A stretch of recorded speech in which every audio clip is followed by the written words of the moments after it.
才拄来发生着太鲁阁的事故，中华一个铁路的平交道差一点仔，搁来出意外。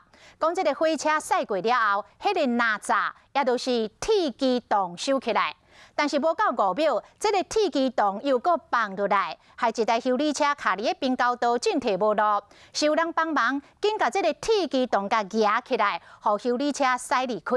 啊，无到30秒，这个火车就搁驶过了，实在是好理加载。民众痛骂讲，这个铁机洞的升降的秒数真正是有问题。火车驶过平交道，铁机洞升起来，对向的车当要驶过，想到过无到5秒，搁汹涌降落来。一台白色露营车当时已经驶入去平交道，结果掉伫咧内底。这个时阵，对向的驾驶紧落车。斗三共令铁机洞，露营车才当紧驶走，无到30秒，火车就驶过，真正是足危险的。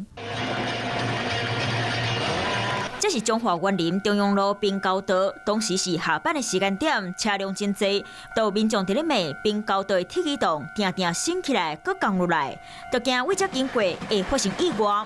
那是不是让它整个就那个栅栏就一直放着，等到都通过了以后再上来？不然避免有时候那个车流量又多，大家又急，等一下又卡住，这样子也很危险。台地讲，平交道警示灯含警铃声咧等时阵，不管铁机洞敢有降落来，民众就应该停落来，别当驶入去。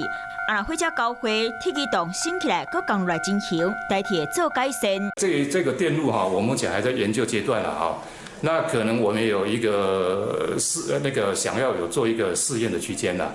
根据道路交通条例，汽车走入去平交道，上当会当罚9万。加在这摆露营车有紧驶走，若无效果，就真惨。